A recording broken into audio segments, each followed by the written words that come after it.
নাম বলবেন আপনার? নদী। নদী। নদী হচ্ছে আপনার নাম। বর্তমানে বয়স কত? 22 বছর শেষ, 23 বছর পা রাখছি। 23 বছর। আপনি কি করেন পেশায়? আমি পেশায় এখন ফ্রি বাসায়। আচ্ছা, এই অনুষ্ঠানে আপনি এসেছেন, আপনি সিক্রেটস অনুষ্ঠানটা সম্পর্কে জানেন, জি। এবং এই অনুষ্ঠানে মানুষ নিজের ভুলগুলো, অপরাধগুলো এখানে কনফেস করে, স্বীকার করে, এবং আপনি সেটা করতে যাচ্ছেন পুরো অনুষ্ঠান জুড়েই। কিন্তু তার আগে আমাকে একটু বলেন যে কেন আসলেন? কারণ আমার জন্য কয়েকটা জীবনই নষ্ট হয়েছে, কষ্ট পাইছে। আমার মনে হলো অনুষ্ঠানটা শোনার কারণে আমি যদি এই অনুষ্ঠানের যে আমার কথাটি বলি, আমার মতো ভুল জানি আর কেউ কেউ না কখনো না করে। ওকে, আমার মতো কেউ জানি আর কেউকে কষ্ট না দেয়। ওকে, আমরা শুরু করতে পারি, একেবারে ব্যাকগ্রাউন্ড থেকে শুরু করব। ঠিক আছে, আপনি এই অনুষ্ঠানের খোঁজ পেলেন কিভাবে, এটা আগে বলেন। আমি 3 বছর যাবত আপনার অনুষ্ঠানটা শুনছি, কিন্তু এখন মনে হলো আমি নিজেই তো একটা অপরাধী। আমি কার অপরাধীর গল্প শুনি, আমি নিজেও যা বলি তাহলে অনেক মানুষ সতর্ক হয়ে যাবে। কিবরিয়া ভাই, আমার একটা প্রশ্ন ছিল, জি। আপনি কেন ওই চ্যানেল থেকে না বলে চলে আসছেন? আচ্ছা, আপনি প্রশ্নটা অনুষ্ঠান শুরু হওয়ার আগে বারবার আমাকে জিজ্ঞেস করছিলেন, আমি বলেছিলাম যে আপনি আমাকে অনুষ্ঠানেই করেন, তাতে করে এটা অনেকেরই বিষয়টা জানা হয়ে যাবে। প্রথম কথা হচ্ছে যে এটা না বলা না, এটা আমি যখন একটা রেডিও থেকে অন্য কোনো রেডিওতে যাচ্ছি, তখন আমি যদি বলি যে আজকের পর থেকে আমাকে শুনতে পাবেন ঢাকা এফএমে, ওই রেডিওতে বসে, এটা খুবই নন প্রফেশনাল শোনা যায়, এবং এটা ওই রেডিও পারমিটও করে না, তাই না? সুতরাং না বলে না আসলে। তবে হ্যাঁ, আমার হয়তো আরও একটু বলা উচিত ছিল যে আমি খুব শীঘ্রই অন্য একটা রেডিওতে জয়েন করতে যাচ্ছি, সেখানে আমাকে আপনারা শুনতে পাবেন। কিন্তু আমি সেটা বললেও যে সেখান থেকে সেটা প্রচার করা হবে, এমন তো কোনো গ্যারান্টি ছিল না। হ্যাঁ, এবং আমি জানি যে এরকম অনেক মানুষই, আমি এখন পথে ঘাটে, হাটে মাঠে ঘাটে আমার সঙ্গে দেখা হয়ে যায় যে ভাই আপনি রেডিও ছেড়ে দিলেন কেন? ওকে, এই প্রশ্ন করে অনেকেই। আমি তো ভাই রেডিও ছেড়ে দেইনি। আমি যেদিন থেকে আমার পূর্বের স্টেশন ত্যাগ করেছি, এই ঢাকা এফএমে জয়েন করেছি, সেদিন তার পরের সপ্তাহ থেকেই আমি রবিবার এবং বুধবার দুটো অনুষ্ঠান নিয়ে আপনাদের সঙ্গে আছি, এবং এই অনুষ্ঠানের কন্টেন্টগুলো সেম, প্রেজেন্টেশনের ধরনটা একটু আলাদা। এবং তারপরেও আমি দেখেছি যে অনেক মানুষই এখন পর্যন্ত জানে না যে আমি ঢাকা এফএমে কাজ করছি, হয়তো ধীরে ধীরে জেনে যাবে আর কি।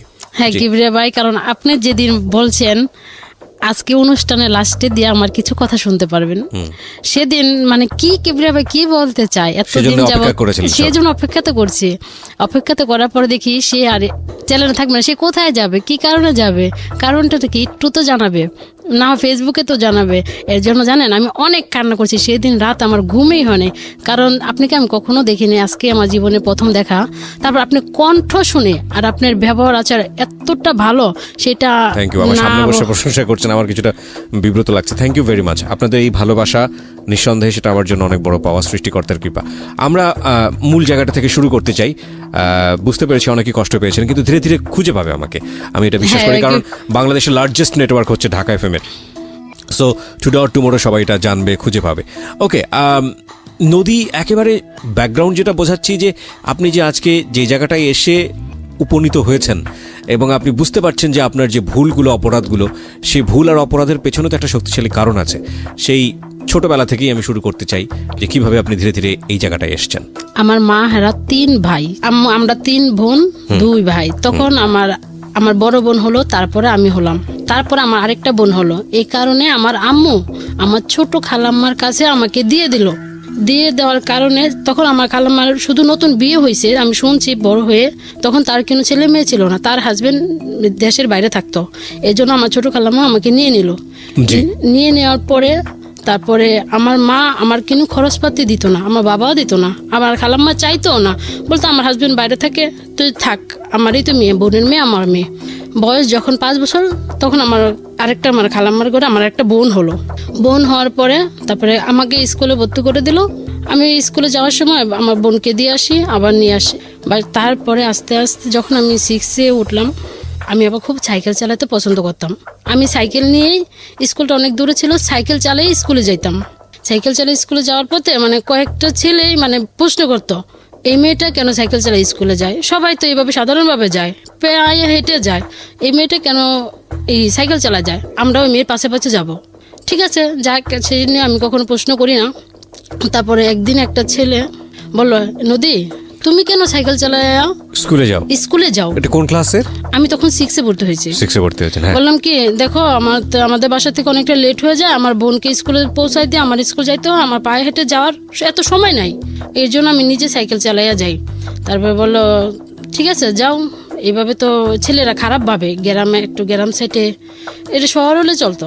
আমি প্রতিদিন সাইকেল চালাই ওখানটা যাই, ছেলেটা প্রতিদিন দোকানে বসে থাকে, শুধু আমাকে ফলো করে। আমি আবার স্কুল ছুটি হওয়ার টাইমে বসে থাকে, যাওয়ার সময় বসে থাকে। একদিন আমি মেলাতে, বাড়ির পাশে মেলা হয়, বিরাট বড় মেলা, সেই মেলাতে গেলাম। মেলাতে যাওয়ার পরে সে আমার জন্য একটা গোলাপ নিয়ে দাঁড়ায় আছে, বলে নদী এটা তোমার জন্য। আমি কই, কেন এটা আমার জন্য? আমি এই গোলাপ দিয়ে কী করবো? গোলাপ তোমার চুলে পরবা, এই মেয়েদের চুলেই তো গোলাপ খুব সুন্দর লাগে। আমার আচ্ছা ঠিক আছে। পরে তারপরে আসলাম, তারপরে এইভাবে 6 জীবনটা পার হয়ে গেল। ছেলেটা এইভাবে শুধু তাকাই থাকলো। তারপরে 7 উঠলাম, উঠার পরে আর তার সাথে দেখা হয় না, সে কোথায় জানি চলে যায়। তারপর আমি এটে উঠলাম, এটে উঠার 2 মাস পরে বিয়ে দিয়ে দিবে, আমাকে আর পড়াশোনা করাবে না। আমি অনেক দুষ্টু, সাইকেল চালাই, স্কুলে যাই, মানে আমাকে আর বিয়ে দিয়ে দিবে। একটা ছেলে আমাদের এলাকায় মেয়ে দেখতে গেল, মেয়ে দেখার পরে সে মেয়ে বাসায় ছিল না। আমি স্কুল থেকে আসছি, সে আমাকে রানিং অবস্থা দেখে আসলো। দেখে আসার পরে বলে কি, এই মেয়েটা কার? আমি তো মেয়ে দেখতে আসছি, এই মেয়েটাকে আমার ভালো লাগছে, আমি একটু তার ফ্যামিলির সাথে কথা বলতে পারি। তারপরে একজনকে প্রশ্ন করলে এই মেয়েটা বাড়ি দেখাই দিল, ওই যে মুখ বাড়ি যান, তৈলে পাওয়া যাবে। তারপর যাওয়ার পর আমি তো তখন বাসায় ছিলাম না। কোন ক্লাসে পড়েন তখন? আমি তখন 8-এ ক্লাস 8-এ পড়েন। হ্যাঁ। আচ্ছা। তারপরে আমার আব্বু মার সাথে কথা বলে আচ্ছা মেয়ে তো বড় হয়েছে, বিয়ে দিবই, তাহলে তোমার বাবা মাকে নিয়ে এসো। তারপরে ছেলের বাবা ছিল না, মা ছিল। তারা খুব ছোট ফ্যামিলি ছিল, 1 ভাই 1 বোন ছিল, আর বোনের শুধু একটা মেয়ে ছিল। তারপরে তারা আসলো, আসার পরে এক দেখায় আন্টি পরে রেখা গেল, বিয়ে হোক আর না হোক আন্টিটা পড়ে থাক। তারপরে পরে আমাদের ফ্যামিলিতে গেল, যাওয়ার পরে কিনো রকম, মানে তখন আমার বাবা মার চিন্তা ছিল কি, আমার মেয়েকে বিয়ে দিয়ে দেবো, সে যেই রকমই হোক। আসলে কিন্তু তখন আমার বয়স রানিং 14 বছর চলতেছিল।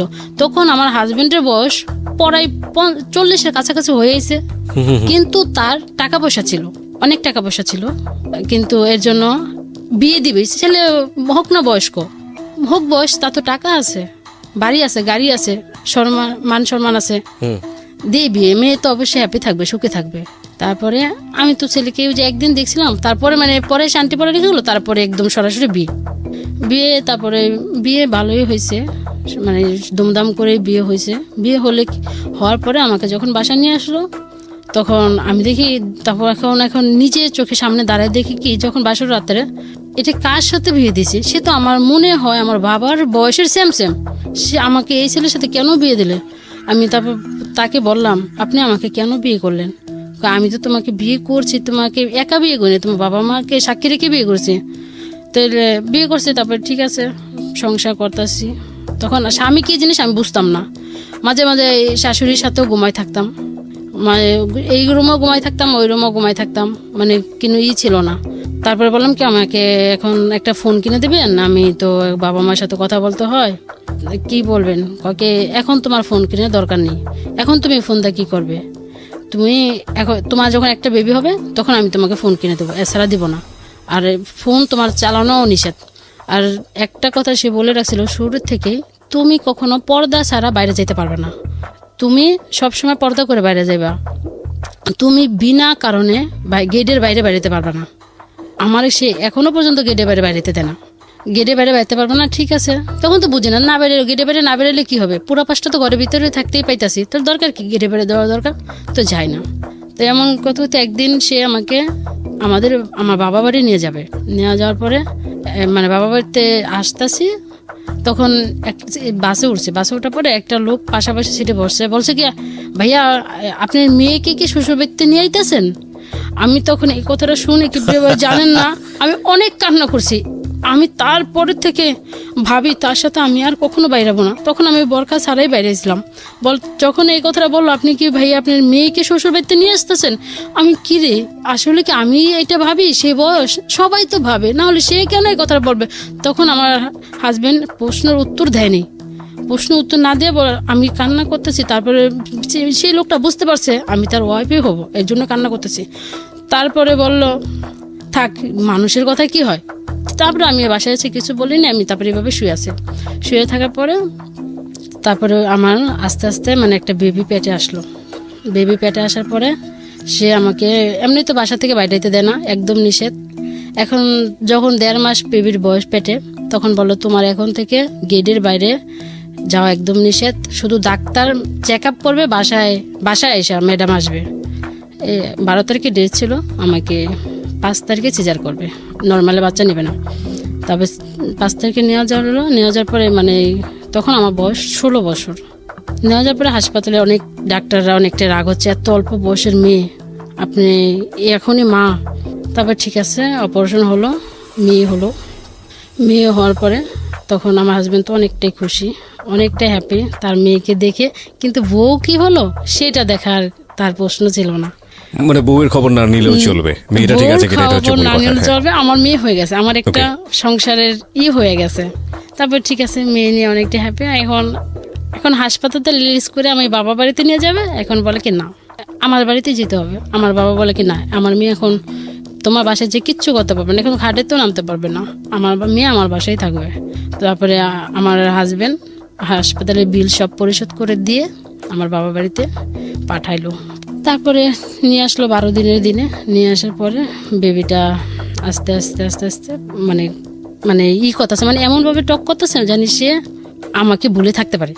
আমাকে ভুলে থাকতে থাকতে সব সময় দাদুর কাছে থাকে, মানে ওর দাদিকেই দাদু বলা শিখাইছি, মানে দাদা তো নাই, আল্লাহ দাদুর কাছে থাকতো। আর ওর আব্বু তো মিরপুরে কে দোকান আছে জামা কাপড়ের, দোকানের থেকে রাত্রে 11টায় 10টায় যাই বাবা সবসময় তাদের কাছে রাখতো, আমাকে দিত না তেমন একটা।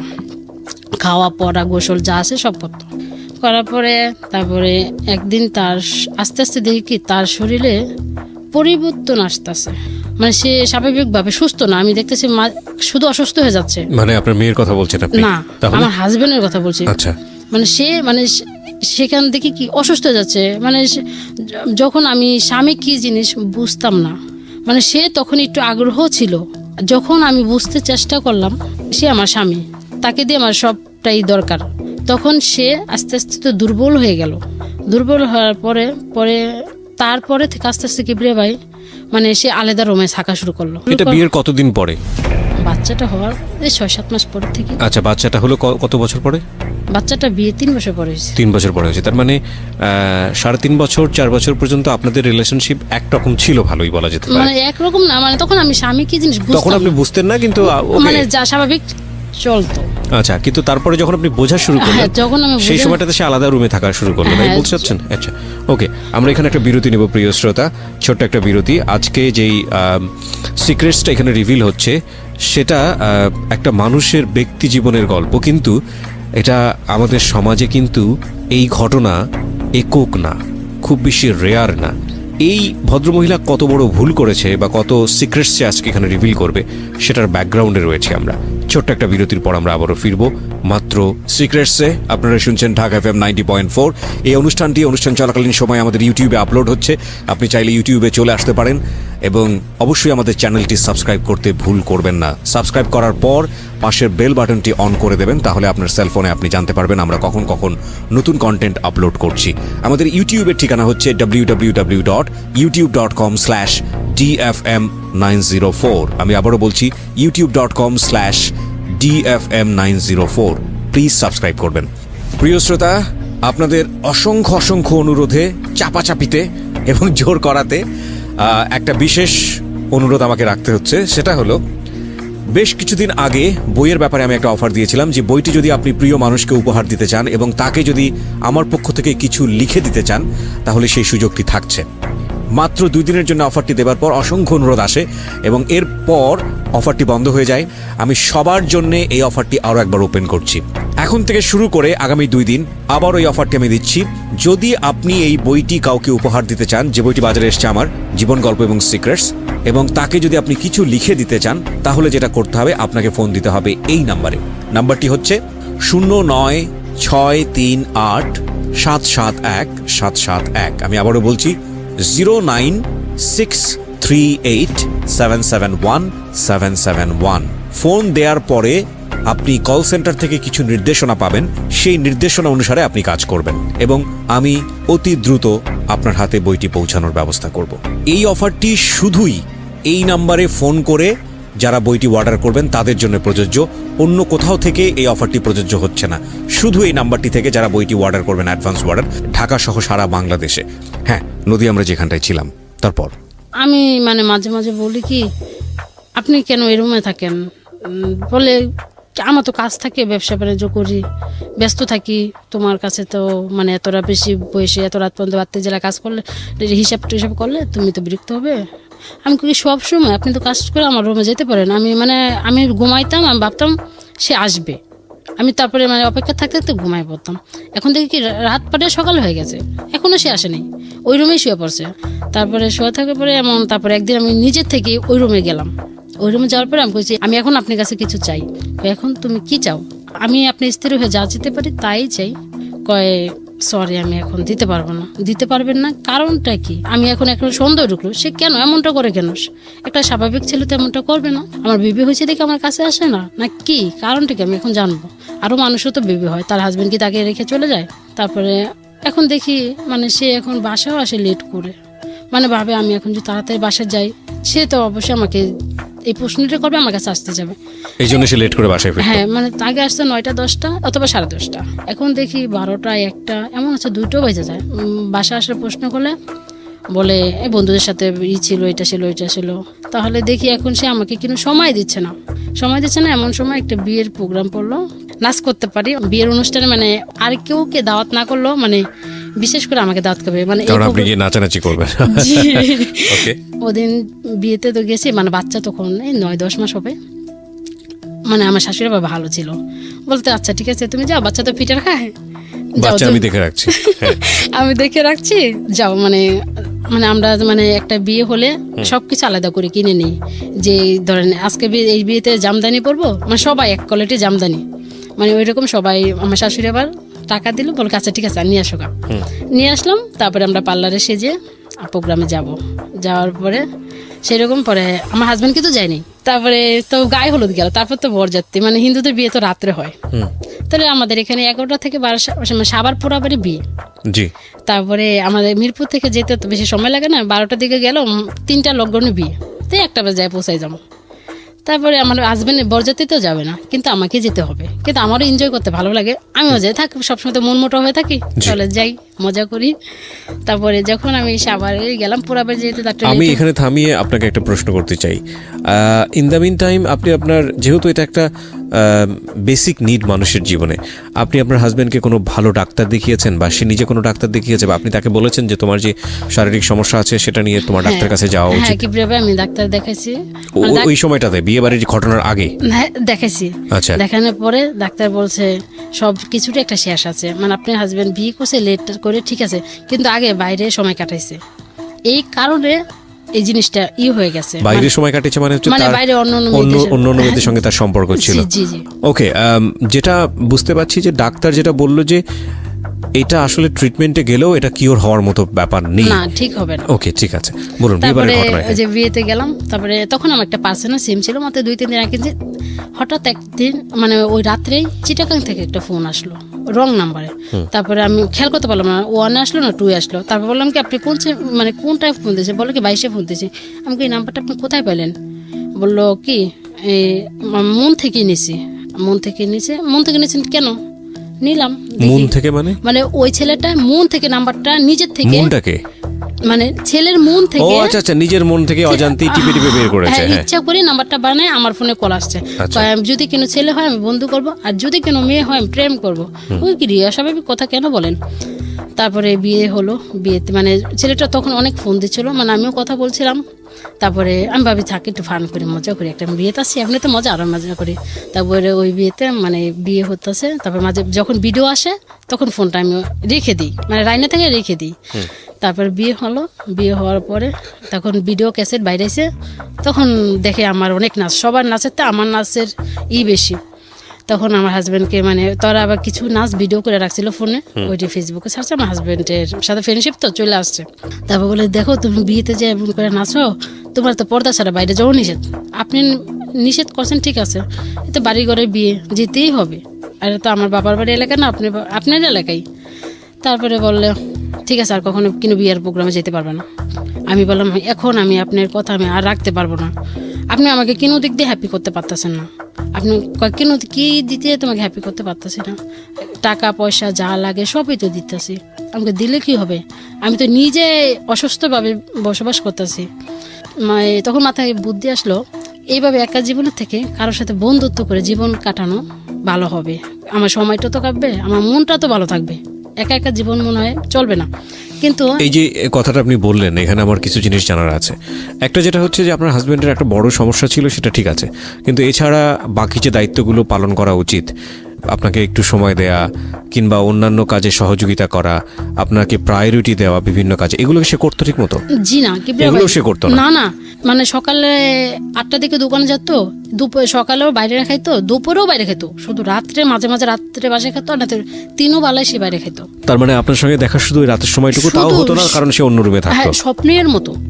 কত সময় যদি স্বপ্নের মতো জাগনা পেতাম তাহলে দেখতে হতো, না তো হতো না। আমি আবার মানে অপেক্ষা করতে করতে। মেয়েটা কোথায় থাকতো? আপনার কাছেই থাকতো? না, মেয়েটা তার দাদুর কাছে। দাদুর কাছে থাকতো। তার মানে আপনার সারাদিন একা কিভাবে কাটতো? শুধু একা একা থাকতাম, কাজের মেয়ে এসে কাজ করে যেত। ব্যাকগ্রাউন্ডটা ভালো করে শুনবেন। স্টোরিগুলোকে যারা এন্টারটেইনমেন্টের জায়গা থেকে নিচ্ছেন তাদের জন্য আমাদের সরি বলা ছাড়া আসলে কিছু বলার নেই, কারণ এই গল্পটা শুনছেন হয়তো মজার জায়গাটা থেকে অনেকেই। আপনার জীবনেও এমন ঘটনা ঘটতে পারে, সাবধান হন। এবং সবসময় একটা কথা বলি, যে ভয়াবহ বিষয়গুলো এই সিক্রেটস অনুষ্ঠানে উঠে আসে, সেগুলো শুধু সেই সব মানুষদের জন্য না, যাতে করে আপনার জীবনে না ঘটে সেই জন্যে। সুতরাং আমাদের অনুষ্ঠানের নদীকে আঙ্গুল তুলবেন না, আপনি আঙ্গুলটা আপনি আপনার দিকে ঘোরান, যাতে করে আপনার জীবনটা নদীর মতো না হয়, প্লিজ। সো এই স্টোরিগুলোকে কেউ এন্টারটেইনমেন্টের জায়গা থেকে নেবেন না। এই জন্য আমাদের সিক্রেটসের ট্যাগলাইনটা হচ্ছে সামথিং বিয়ন্ড এন্টারটেইনমেন্ট।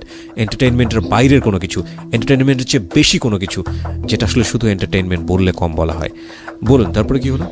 মানে বিয়ে থেকে আসার পরে মানে সেদিন তো সারা রাত জাগনা ছিলাম, তারপর বাসায় এসে সকালবেলা ঘুম। এবং আপনি মেন্টালি একটা প্রিপারেশন নিয়ে ফেলেছেন যে আপনি কারোর সাথে ফ্রেন্ডশিপ করবেন। হ্যাঁ, কারোর সাথে ফ্রেন্ডশিপ করবো, একটা বন্ধুত্ব করি, সে তো ঢাকার বাইরে, শুধু নেক্সট টাইম শুধু কথা, এছাড়া কিছুই না। তারপরে ভাবলাম ঠিক আছে বন্ধুত্ব করি। তারপর আমি আবার কিবিরা ভাই সবকিছু লিখে রাখি। আমার একটা মানে আমি যখন বুঝি তখন থেকে আমার একটা অভ্যাস, যা হবে সবকিছু লিখে রাখি। তারপর ওই ছেলের সাথে মানে কথা বলতে বলতে মানে ছেলেটা দেখে এখন ভালোই, মানে ভালো খোঁজ খবর নিতেছে। হ্যাঁ নদী, কি করতেছ, খাইছ, পড়ছ। কিন্তু ছেলেটা আমাকে প্রশ্ন করেছিল, হ্যাঁ তুমি কি ম্যারেজ না অন ম্যারেজ? আমি বলছি জি না, আমি ম্যারেজ না, অন ম্যারেজ। এটা বলছি, এটা আমার ভুল।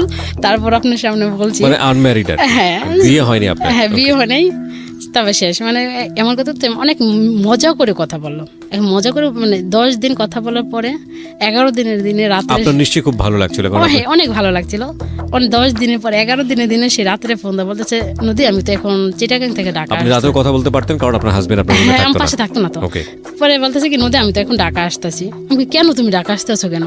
কয় তোমার কণ্ঠ আমাকে পাগল করে দিছে, আমার তোমাকে দেখতেই হবে। আমি কই সত্যি না মিথ্যা? আমি ভাবছি তখন কি ভাই সত্যি মিথ্যা কথা। তারপরে সে ঠিকই মানে রাতেই 12টার দিকে ট্রেন থেকে নেমে আমাকে ফোন দিয়েছে, দেখো নদী আমি তো এখন ঢাকা আসছি, তুমি মেয়ে মানুষ এত রাত্রে বাসা থেকে বেরোতে পারবে না, তুমি এক কাজ করো কালকে সকালে আমার সাথে কমলাপুর স্টেশনে দেখা করো। আমিও তো আমার লাইফের প্রথম আজকে ঢাকা আসছি, আমি কিছুটাই চিনি না, আর গাবতলে যাবো কি করে। সেদিন কি করে ভাই জানেন না, এত বৃষ্টি বলার বাইরে। আর আমি কমলাপুর স্টেশনে আমার লাইফেও কখনো আসিনি, তাও একটা ভয়ঙ্কর ব্যাপার। তো আমার হাজবেন্ড তো বাসায় না, দোকানে। তখন আমার শাশুড়ি মাকে বললাম কি মা। ছেলেটার নাম কি ছিল? রাকিব। রাকিব, ওকে। কিন্তু আমি সবসময় আমার ছদ্ম নামই দিতাম, কখনো আসল নাম দিতাম না। নদী নামই বলতেন? হ্যাঁ, এখনো পর্যন্ত নদী নামই আছে। আচ্ছা ঠিক আছে, বলেন। আল্লাহ বলতো কি আচ্ছা নদী তাহলে আমাকে কি দেখো, মানে সকাল হয়ে গেছে, পরে ফোন দিতেছে, আমি তখন বৃষ্টিতে ভিজতেছি। পরে কি দেখো 10টা বেজে গেছে, তুমি আমার ফোন রিসিভ করো না কেন? আমাকে কেন তোমার ফোন আমি কেন রিসিভ করবো? আমি তো আসছি, তোমাকে মনে নেই? আমাকে সরি একটু মনে নেই। তুমি কি করছো? আমি বৃষ্টিতে ভিজতেছি। তোমার তো ঠান্ডা লাগবে। আমাকে ঠান্ডা লাগবে না। তারপর বলি কি তুমি কতক্ষণ আসছো?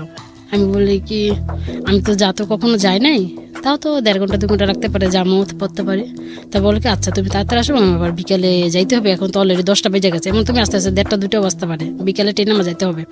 তারপর আচ্ছা ঠিক আছে ওয়েট করো, আমি তাহলে আসছি। সে আমাকে কিন্তু দেখেনি, দেখার পরে তারপরে গেলাম। যাওয়ার পরে বলতেছে কি তুমি কিসে করে আসতেছো? আমি বলছি আমি তো সিএনজি করে আসতেছি।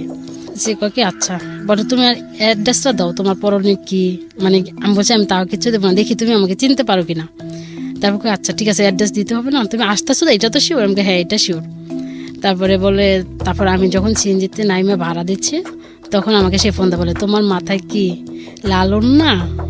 আমাকে কি হ্যাঁ, এটাই নদী? আমাকে হ্যাঁ। পরে গেলাম, আর একটা ফ্রেন্ডকে নিয়ে আসছিল, এই কথা বললাম, কথা বলে মানে হোটেলে খাইলাম, বিলটা আমিই দিলাম। ওদেরকে দিতে দিলাম, কারণ এত দূর থেকে আসতে চিটাগাং থেকে। সম্পর্কটা কি ছিল আপনার এই মানে সম্পর্কে তার সাথে যে বললাম না, শুধু প্রেমের অভিনয়। মানে অভিনয় তো আমরা বুঝতে পারছি, কিন্তু তখন পর্যন্ত ও কি জানতো যে আপনি ওকে লাভ করেন, ভালোবাসেন? হ্যাঁ, সে তখন ভাবতো কি, বলে কি নদী এখন তো আমি তোমাকে দেখছি, তুমি তো আমাকে দেখছো, তোমাকে এখন আমার অপছন্দ। আমি তো ভাবি মনে মনে, আপনি তখনও কথা দেননি না নাকি? আমি ঠিক বুঝতে পারছি না, মানে ছেলেটা কি জানতো যে আমি তাকে ভালোবেসি, তাকে বিয়ে করব? এটা ছেলেটা জানতো? হ্যাঁ, এই জন্য সে ঢাকাতে আর আসছে। আপনার জায়গা থেকে বিষয়টা ছিল টাইম পাস? হ্যাঁ, আমার জায়গা তো বেশি সেটা টাইম পাস, কারণ আমার হাজবেন্ড আমাকে সময় দেয় না। এক্স্যাক্টলি। আপনি ছেলেটার নাম কি বলছিলেন? রাকিব। রাকিব। তারপরে বলো কি, দেখো নদী তুমি তো আমাকে এখন দেখছো, এখন কি আমাকে অপছন্দ হয়? আমি বললাম কি, না পছন্দ তো হয়। তোমার কি আমার অপছন্দ হয়? কি না, তোমাকে তো মাথায় করে রাখবো যাতে আমি তোমাকে ভালোবাসি। তারপরে আমি বললাম কি, চলো তোমাকে আমি এখনই নিয়ে যাবো। আমি না, এটা তো কিভাবেই সম্ভব না, আমি তো এখন বাসা থেকে কিছুটাই বলিনি, তাহলে তোমাকে আমার বাবা মা অনেকটাই করবে, থানা পুলিশ করবে, তোমার অনেকটাই ঘাবড়ে যাবে। তারপর বলে কি, তাহলে কি করবো? আমাকে যাই তোমার বাবা মাকে নিয়ে এসো। তারপর বলো কি, সত্যি বলতেছো? তুমি তো পর হয়ে যাবে না? আমি বললাম কি, না আমি পর হব না, তুমি যাও। তারপর সে আমাকে আরেকটা সিএনজি করে উঠাইয়া দিল। আমি সরাসরি মিরপুরে চলে আসলাম। চলে আসার পরে ওই গেল, যাওয়ার পরে আমি পরের দিনকে ফোন দেওয়া, বলে কি তুমি ঠিক মতো পৌঁছাইছো? বলছে হ্যাঁ আমি ঠিক মতো পৌঁছাইছি, আমি বিকালবেলা আম্মুর সাথে কথা বলবো তোমার ব্যাপারে। আমি আচ্ছা ঠিক আছে বলো। আমার কাছে তাও মজা লাগতেছে, ওর আম্মুর সাথে সিরিয়াসভাবে আলাপ করবো, আমার কাছে মজা লাগতেছে। তারপর এখন দেখি ওর আম্মু বলে কি, থাক বাবা তুই তো চিটাগাঙ্গের ছেলে, আর মেয়ে তো ঢাকায়, আমি আমাদের এখানে গ্রাম সাইড, ওই মেয়ে কিছুও করতে পারবে না। আমাকে সে আবার এটি বলে, দেখো নদী তুমি দেখো আমাদের বাড়িতে গরু আছে, এটা আছে ওইটা আছে, মাটির ঘর, থাকতে পারবে? আমাকে তুমি যদি যেখানে রাখো সেখানেই থাকতে পারবো। অনেকটা মজা লাগতেছে। তারপরে দেখি সিরিয়াস, এখন বলতেছে তার মাকে নিয়ে শুক্রবার দিন ঢাকাতে, মানে আমাদের বাড়িতে আসবে।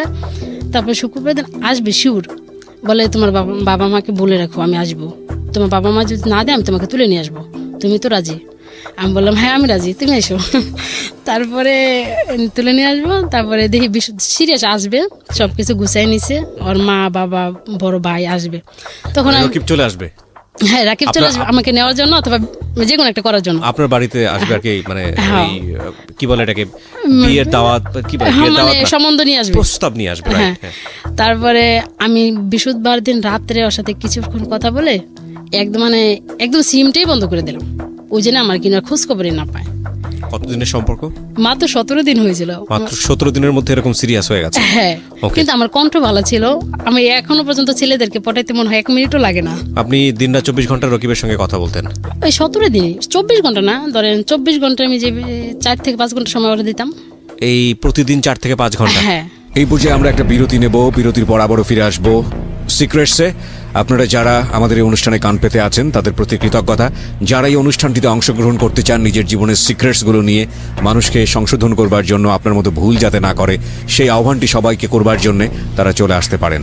আমরা প্রিয় শ্রোতা, এই অনুষ্ঠানে আসার জন্য যে নাম্বারটি ওপেন রেখেছি 24 ঘন্টা, সে নাম্বারটি হচ্ছে 09611904 আমি আবারও বলছি 09611904904।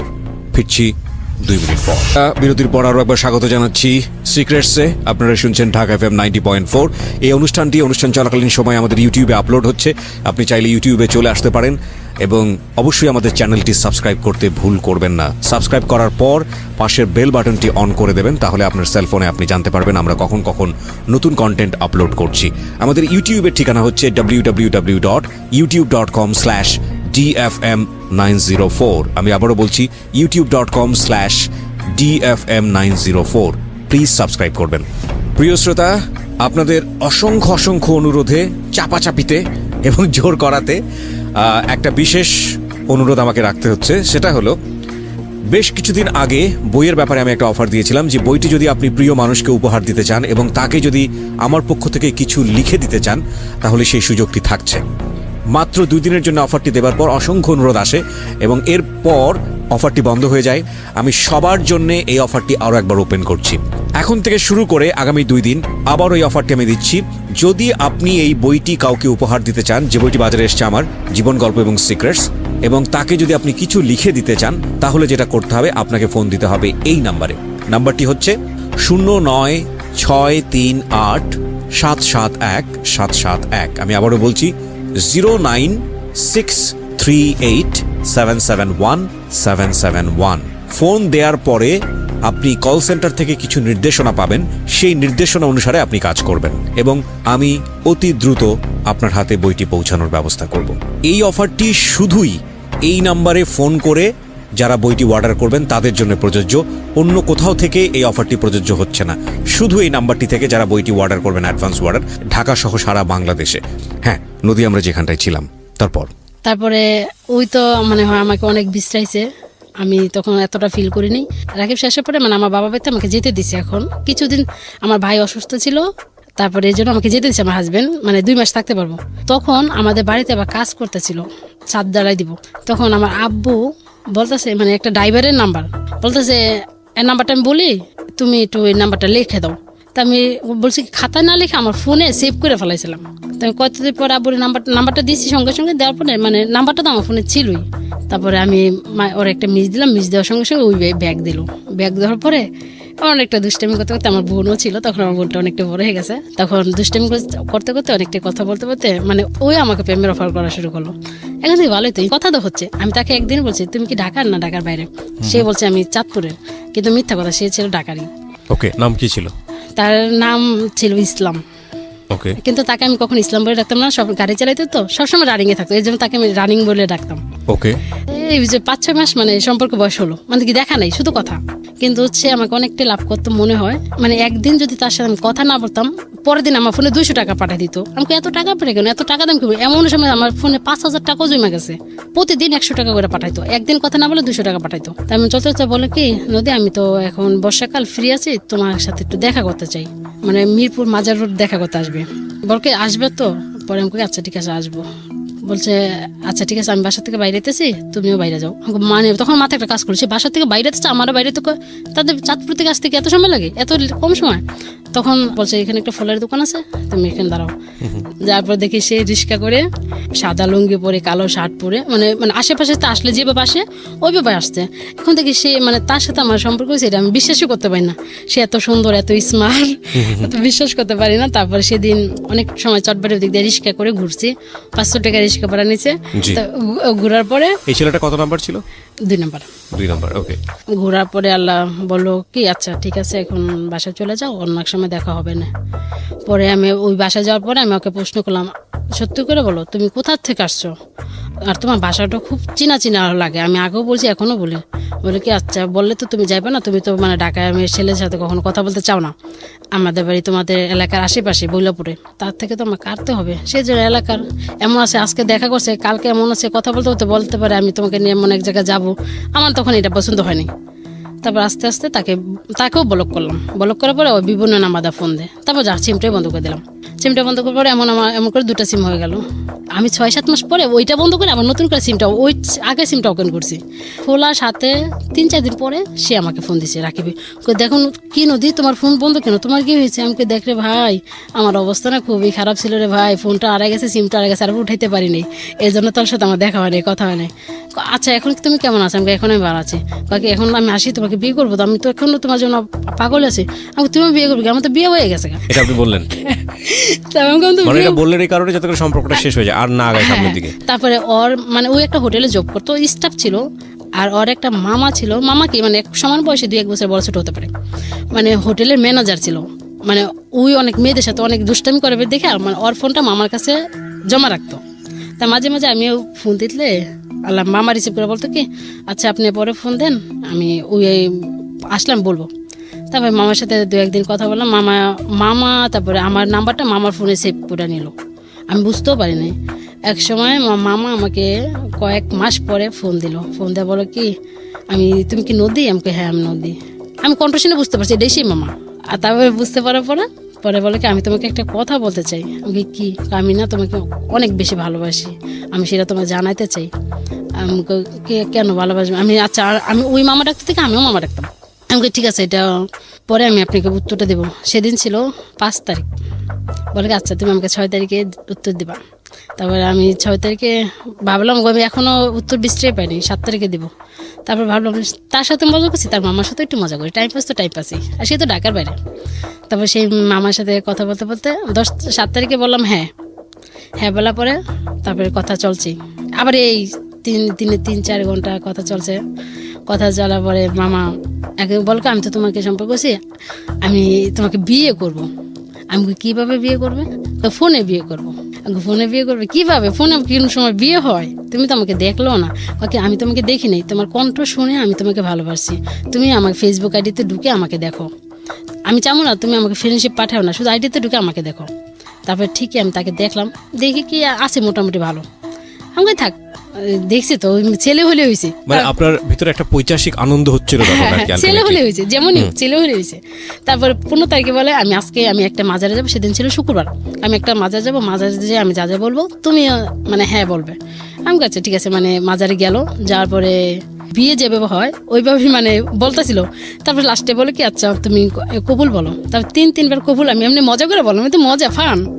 সে কিন্তু আমাকে দেখে নাই, মানে ওইভাবে ওই আমাকে স্ত্রীর ভাবে মেনে নিচ্ছে। পয়লা বৈশাখ আসলো।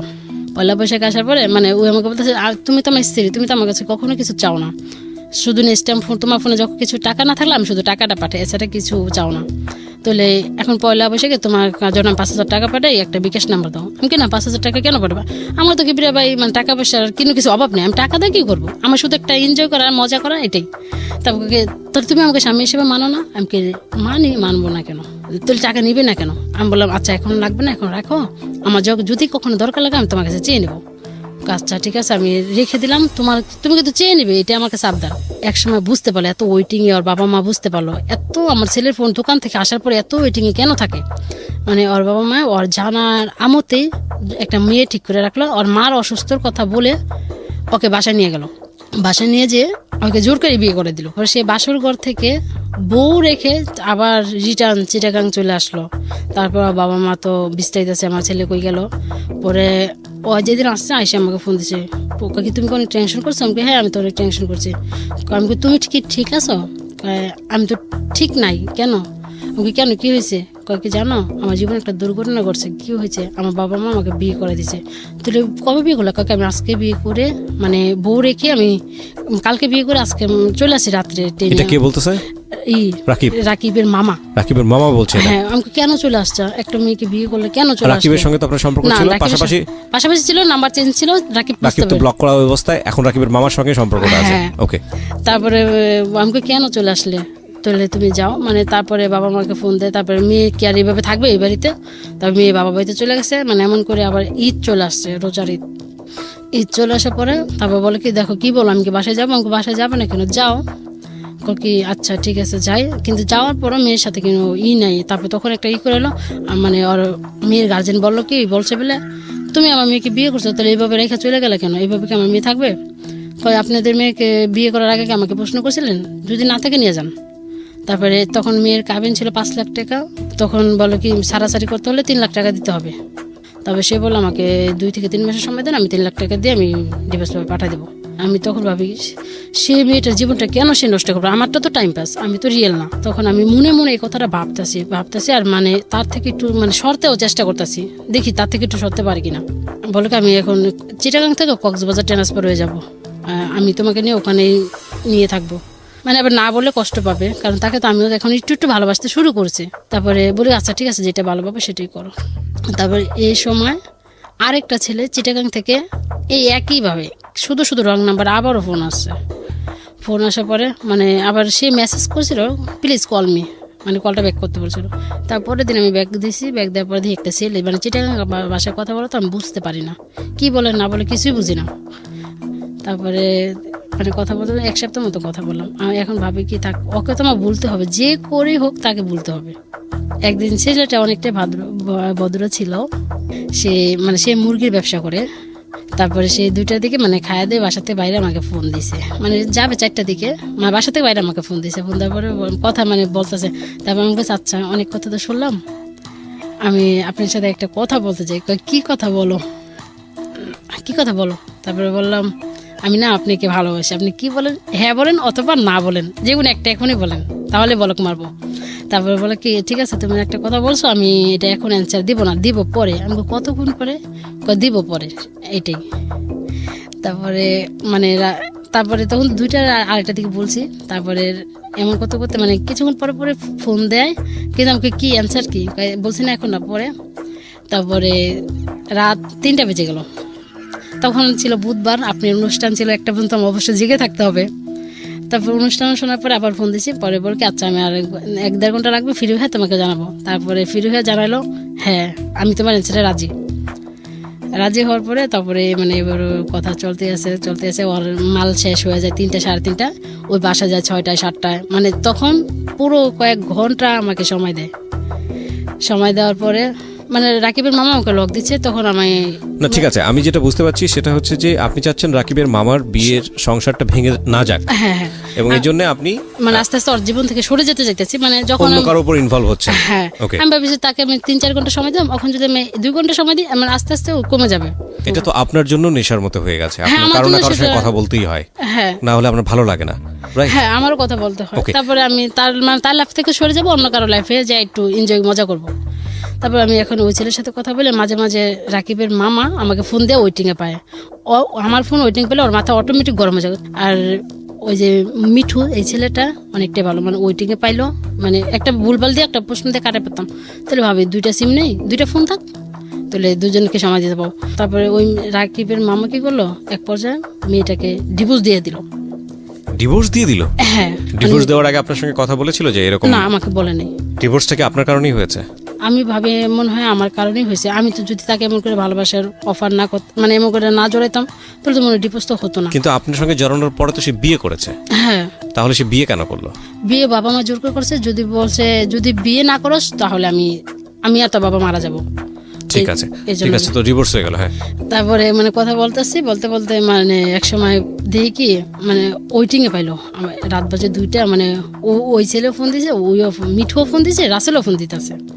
মানে ওয়েটিং পাওয়ার পরে বললাম কি আমার রাসেল তুমি এই মুহূর্তে কল দাও, মানে এই মুহূর্তে আর অডিও কল তো মানে হয় না। ওকে। পরে রাসেলটা হলো যার বউ ডিভোর্স হয়ে গেছে। রকিবের মামা। হ্যাঁ হ্যাঁ, আর আরেকটা ছেলে যে মিঠু। হুম। রাসেল এবং মিঠুর দুজনের সঙ্গে আপনি চালিয়ে যাচ্ছেন। হ্যাঁ, Okay. পরে বললাম কি তার আবার 2টা ফোন কিনলাম, তাহলে কথা কি মানে 2 হেডফোন দিয়ে দুজনই লাইনে রাখতাম, দুজনের সাথে একই কথা চালাই যেতাম। মাঝে মাঝে কোনোটা রাগ করে আমাকে উল্টা পাল্টা কথা কমো, তাহলে একটা না একটা রাগ করে কাইটা দেবো, তাহলে একটার সাথে চালিয়ে যাও। এগুলো একটা গন্তব্যহীন একটা রিলেশনশিপ। এবং আপনার জায়গা থেকে যে শুধু টাইম পাস, মানে হ্যাঁ, কিন্তু আপনাকে তাদের কোম্পানি সাথে- দেওয়ার কেউ নাই, এটার উপর বেসিস করে আপনি ছেলেদের সাথে এই ধরনের মিথ্যা হ্যাঁ, অভিনয় করে time pass যাচ্ছেন। করতেছে। আচ্ছা, তো এই সম্পর্কের মধ্যে কি অনৈতিক, পুরো সম্পর্কটাই অনৈতিক? তারপরে জিজ্ঞেস করছি আপনাদের মধ্যে ভার্চুয়ালি কোনো মানে ফোনের মাধ্যমে কোনো অনৈতিক সম্পর্ক তৈরি হতো কিনা? হ্যাঁ, ওকে, ঠিক আছে, বলেন তারপর। তারপরে একদিন মিঠু বলতেছে দেখো নদী, তুমি তো আমাকে কখনো তোমার ইমো নাম্বারটা দিলা না, তোমার হাতে তো অ্যান্ড্রয়েড সেট আছে, তোমার ফেসবুক আইডি আমি পাইছি। আমি কই তুমি দেখো রে ফেসবুক আইডি করতে পাইলাম, আমি মনের টানে সব পাইতে পারি। কিন্তু আসলে সেটা ছিল মিথ্যা কথা, মানে আমার থেকে ফেসবুক আইডিটা নেওয়ার জন্য। তারপর আমার ফেসবুক আইডিটা দিলাম, ফেসবুকে ঢুকে বলো কি মাশাআল্লাহ তুমি তো একদম পাগল করা রূপ নিয়ে আমাকে পাগল করে দিয়েছো। তো কাকে ঠিক আছে তুমিও আমার আইডিতে। ওটা কি রিয়েল ছবি ছিল আইডিতে? হ্যাঁ রিয়েল ছবি ছিল। ওকে, আমরা এই ফাঁকে প্রিয় শ্রোতা আপনাকে- নদীর একটা ছবি আমরা আমাদের ফেসবুকে দেখাচ্ছি, স্টুডিও পিকচার যেটাকে বলে। আপনারা চাইলে ওনাকে দেখার জন্য আসতে পারেন। আমাদের ফেসবুকের ঠিকানা www.facebook.com/kibria.rj। আমি আবারও বলছি www.facebook.com/kebria.rj। পেজটি আরজে কিবরিয়া নামে আছে, প্লিজ লাইক দিয়ে দেবেন। ফেসবুকে আইডি দেখলো আপনার? হ্যাঁ। তারপরে মানে এমন করে কথা হচ্ছে, তারপর আমিও তার মানে আমি যেরকম ছেলে পছন্দ করতাম, মানে বলতাম তোমার কোন ধরনের ছেলে পছন্দ, তা বলতাম আমার মানে ছেলেদের মানে থাকবে সুন্দর হ্যান্ডসাম, হালকা হালকা দাড়ি, মানে এরকম ছেলে। দেখি কি তার আইডিতে ঢুকে ঠিক আমি যেরকম পছন্দ করতাম ঠিক একই রকম কিবরিয়া ভাই। তারপরে বললাম কি তুমি তো একদম দেখার মতো ছেলে, পছন্দ হয়েছে? আমাকে হয়েছে তো। তারপর রাকিবের মামা মানে এমন করে তারপর এক সব পর্যায়ে বললো দেখো নদী আমি তো ওকে ডিভোর্স দিয়ে দিছি, তুমি কি বলো? তুমি আমাকে তো বললো না কেন ডিভোর্স দিলে কেন? পরে আমি তারপরে সেদিন 21 তারিখ ছিল, আমি বললাম কালকে 22 তারিখ, তুমি কালকে ফোনে একটু এমবি ঢুকে আমি তোমাকে একটু ভিডিও কলে দেখবো, মানে সেই দেখাই হবে শেষ দেখা। তো আচ্ছা দেখলাম, দেখার পরে বললাম কি তুমি আমাকে আর কখনো দেখতে পারবে না, আমি তোমার জীবন থেকে চলে যাবো সারা জীবনের জন্য। সে ওই মনে হচ্ছে আমি কিনো দুর্ঘটনা ঘটাবো, কিন্তু আমি কিছুটাই করবো না। তারপর সেদিন থেকে আর আমি সব জায়গাতে ব্লক করে দিলাম, যোগাযোগ নেই। তারপর সেই নতুন একটা আইডি খুলে আমাকে ফ্রেন্ডশিপ পাঠাইছিল, তারপর সেটা আমি অ্যানসার করছি, আমার ছবি টবি কিছুই ছিল না। কিন্তু ওই মাঝে মাঝে করতো, মানে আমাকে নিয়ে অনেক কথা বলতো, নদী তুমি আমাকে কষ্ট দিও না, ফিরে আসো আমার জীবনে যেখানেই থাকো। আমি ঘটনাকে একদম সংক্ষিপ্ত করে ফেলতে চাই। আপনি এরকম কতগুলো ছেলের সঙ্গে জড়িয়েছেন এখন সব মিলিয়ে? এই 12-13 জন হবে। 12 থেকে 13 জন। এবং এদের ব্যক্তি জীবনে অনেক ধরনের ক্ষতি হয়েছে আপনার এই সম্পর্কের দ্বারা। আপনার কি ক্ষতি হয়েছে? আমার ক্ষতি হয়েছে কি, মানে আমাদের এলাকার মানে একটা ছেলে আমাকে কাকিমা বলে রাখতো। আমাদের কেন না, ছেলেদের বাড়ি হয়েছে মানে সিঙ্গারে, ওকে। মানে আমাদের এখানে ভাড়া থাকতো। আমাদের বাড়িতে গেটে ঢুকতো না, মানে ফলো করতো। সে এমনি মাঝে মাঝে আসতো, কথাবার্তা বলতো, শেষ। আমার শাশুড়ি মাও থাকতো, আমার বাগ্নিও থাকতো। মানে সে আসতে আমাদের বাসায়। আসার পরে মানে আমার মেয়েটা তখন আমার কোলে ছিল, মানে 8টা বাজে তো, মানে ছোট মানে ঘুমায় যাবে, ঘুমাচ্ছে। তখন আমি ওরে শোয়াইয়া মানে ই করলাম, মানে মুসুরিটা টানাচ্ছি, মুসুরি টানা। সে মানে কয়েকটা সেলফি নিছে আমার, আমি জানি না সে কেন সেলফিটা নিছে, এমন এমন নিছে সেলফিটা। নেওয়ার পরে মানে কিছু লোক মানে হঠাৎ করে মানে মেয়েটা শোয়ার পর মানে ওরা হঠাৎ করে আমার রুমে ঢুকে পড়ছে। আমার শাশুড়ি ছিল, বাগ্নি ছিল, ওরা ওই রুমে ছিল, আর ছেলেটা আমার রুমে ছিল।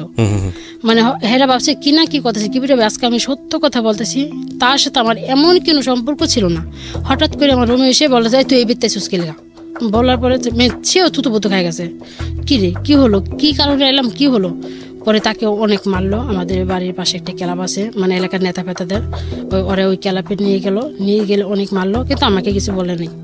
তখন আমি বলছি আমাকে তোমরা কিচ্ছু করতে পারবে না, আমার হাজব্যান্ড আছে, তাকে তোমরা ফোন দানো, সে যদি আমাকে ছেড়ে দেয় তাহলে দিবে, তোমাদের বিচারে রায় যদি আমাকে ছেড়ে দেয় তাহলে দিবে, আর আমার হাজব্যান্ড যদি আমাকে নিয়ে খায় তাহলে তোমরা কিছু বলতে পারো না, আমার গায়ে একটা হাতও দিবে না। তারপরে বলতেছে ঠিক আছে, ওই তো এবারে বউ, ওরা কিছু বলতে হবে না, ওরে মার দিকা, ওর ইচ্ছা মতো। কিন্তু ওরা অনেক মারছে, মারার পরে রাত্রি ওরা আমার হাজব্যান্ড দোকান থেকে আসছে, আসার পরে রাত্রে মানে এলাকার অনেকজন, কি বলবো কি রে ভাই, আমি তখন লজ্জায় মাথা হেট হয়ে গেছে। আমি কি করলাম, কি হলো, কিছু তো হলো না কেন। পরে আল্লাহ বিচারে ডাকাইলো, ডাকানোর পরে বললো তুমি যদি মানে সব বিচার যা সব কিছু হলো, ওই ছেলের সাথে আমার কখন দেখা হবে না, কথা হবে না, আমার নাম্বার চেঞ্জ, ছেলের নাম্বার চেঞ্জ, সব কিছু মেনে নিল। এখন বলতেছে তুমি যদি এই বউ নিয়ে খেতে চাও তাহলে তোমার 1 লক্ষ টাকা জরিমানা দিতে হবে, আজ না দিলে কালকে ভিত্তি দিতে হবে। তারপর আমার হাজব্যান্ড মানে 1 লক্ষ টাকা, এটা এই সাধারণ কাজের জন্য, আমি একটা এলাকার ছেলে, এই সাধারণ কাজের জন্য 1 লক্ষ টাকা জরিমানা, তোমরা এটা কী বলো, ডাকাতের কথা বলো। তারপরে সে বললো ঠিক আছে 50,000 টাকা কালকে নিয়ে নিও। আমার হাজব্যান্ড পরের দিন 50,000 টাকা দিয়ে দিল। 50,000 টাকা দেওয়ার পরে তারপর সে আমাকে প্রশ্ন করলো তুমি কি সত্যিই বলো এমন ধরনের কাজে জড়িত আছো? আমি বললাম না, আমি এমন ধরনের কাজে জড়িত নেই। তোমার প্রবলেম থাকতে পারে ঠিক আছে, কিন্তু আমি এমন কাজ কখনো করতে পারি না। তারপরে কি ভাই জানেন, সে আমার দুলাভাই আসছিল, মানে আমার বাবা বাড়িতে কাউকে জানায়নি, শুধু আমার বউ। আপনার এই ঘটনা মোটামুটি সবাই জেনে গেল? সবাই জেনে গেল, মানে এলাকা সবাই জেনে গেল, মানে অমুকের বউ এই কাজটা করছে, কিন্তু একদম মিথ্যা। আমি আজকে আপনার সামনে মিথ্যা কথা বলবো না, আজকে সবাই শুনবে এই ঘটনাটা। তারপর বলছে কাকে ঠিক আছে তুমি আর কখনো কারোর সাথে কথাবার্তা বলো না। আমি তখন বলছি এই ফালতু ছেলেদের সাথে কথাবার্তা বলো না, আর বাড়িতে আসতে দিও না। কেন দিস জাগা, ওরা ওইসব আপদ বেলা গেলে কি হইব। আমি বললাম দেখো এমন ঘটনা, এই জন্য আমি ডাকাইছি, এর জন্য কিছুই না, আমি জানি। তারপরে ছেলেটা মানে সেদিন আমি বুঝতে পেরেছি ঘটনা অনেক জটিল, অনেকগুলো ছেলে যেহেতু আপনার সঙ্গে ভাবে ইনভলভ হয়েছে, সুতরাং তাদের ব্যক্তি জীবনে অনেক ক্ষতির সম্মুখীন তারা হয়েছে। শেষমেশ কি দাঁড়িয়েছে, এখনকার কি অবস্থা? এখনকার অবস্থা মানে সবাই আমার জীবন থেকে আমি ইচ্ছা করি মানে আস্তে আস্তে ছাড়াই দিছি। এখন শুধু আছে মিঠু। মানে আজকে আমি ওকে বলছি এমন এমন ঘটনা আমি FM যা বলবো, তুমি প্লিজ আমার গল্পটা শুনো। মানে ওই শুনবে বলছে, শোনার পরে সম্পর্কটা শেষ হয়ে যাবে। আমি ভাবছি তো আপনি আমাকে একটা কথা বলেন, হাজবেন্ডের সমস্যার সমাধান কি হয়েছে? না, সমাধান হয়নি। তো হাজবেন্ডের এই সমস্যার সমাধান না হওয়ার প্রেক্ষাপটেই আপনি এমন একটা দিন শুরু করেছিলেন, এমন একটা জায়গাতে শুরু করেছিলেন মানুষের সাথে টাইম পাস করা। কেউ হয়তোবা সেটাতে হাজবেন্ডেরই দোষ ভাববে, কিন্তু আপনার হাজবেন্ড তো কারেকশন হয়নি। আপনি এতগুলো ছেলের সঙ্গে অনৈতিকভাবে জড়ালেন, সেটা ফোনের মাধ্যমে হোক আর যেভাবেই হোক না কেন, আপনি তো শেষমেশ সুখের দেখা পেলেন না। পেয়েছেন কি? না, মানে যেমনটা আছে মানে পুরা পাশটা সবই আছে, শুধু একটা অভাব, তার ভালোবাসা থেকে আমি বঞ্চিত। তো এই জিনিসটা যেহেতু আপনি অন্যায়ভাবে পেলেন না, তাহলে মানুষদেরকে আপনি কি সাজেশন দিবেন? আজকের অনুষ্ঠান থেকে কি বলার আছে যারা শুনছেন না আমাদের এই সিক্রেটস? প্রথম কথা হলো কেন বাবা মা জানে এমন বয়স্ক লোক দেখে অল্প বয়সের মেয়েদেরকে বিয়ে না দেয়। ওকে।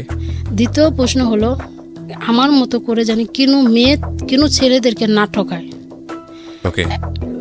তৃতীয় প্রশ্ন হলো, মিঠু তুমি আমাকে পারলে ক্ষমা করো, আমি জানি তুমি আমার গল্পটা শুনবে, তুমি এখনো তুমি লাইনে আছো, আমাকে ফোন দিচ্ছ, তোমার জি। ফোনটা রিসিভ করতে পারতাছি না, তুমি পারলে আমাকে ক্ষমা করে দিও।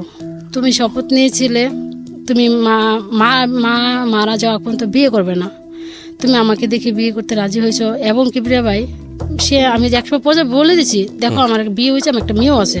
তারপরও সে রাজি। তারপরে বলে কি, আমার তো বয়স হয়েছে মোটামুটি অনেকটাই, 2 ভাই বিয়ে করছে, আমার বয়স হয়েছে, তাহলে আমি আমার ফ্যামিলি এক পর্যায়ে ফ্যামিলিকে বলে দিল কি, আমি ঢাকায় মেয়েকে বিয়ে করে ফেলেছি, আমার তো একটা বাচ্চাও হয়ে গেছে, তোমরা বকা সকা করবা দেখে আমি আমার বউ বাচ্চা বাসায় আনতে পারি না, তোমরা এখন কি বলো। তারপর এই কথা শুনে ওর মা ওকে অনেক অনেক আদর করে, বলে আচ্ছা ঠিক আছে, বিয়ে জানি করছো তাহলে তো বউ বাচ্চা আনতেই হবে। মানে এতটা বেশি অ্যাডভান্স হয়ে গেছে হ্যাঁ, শুধু তারপরে- ফোনে কথা শুনে। হ্যাঁ, Okay. তারপরে আমিও ওর ফ্যামিলির সাথে কথা প্রিয় বলতাম। শ্রোতা, আমরা এখানে এন্ডিং মার্ক টানছি। আজকের এই স্টোরিটা অনেক বেশি ছোট ছিল, আপনারা নিশ্চয়ই জানেন। ছোট হওয়ার পেছনে একটা যুক্তিসঙ্গত কারণও আছে। নদীর সিক্রেটস এখানে শেষ হচ্ছে। ইনফ্যাক্ট এই স্টোরিটা আমরা আরো ইন ডিটেলে যেতে পারতাম, সেটা আমরা যাচ্ছি না এই কারণে যে বিষয়গুলো অনেক সময় রুচিসম্মত হবে না অনেকের কাছেই। আর আমরা আসলে মূল মেসেজটা আপনাদেরকে দেবার চেষ্টা করেছি। নদী যতটুকু বলেছে আমার মনে হয় মূল মেসেজটা অনেকখানি পরিষ্কার।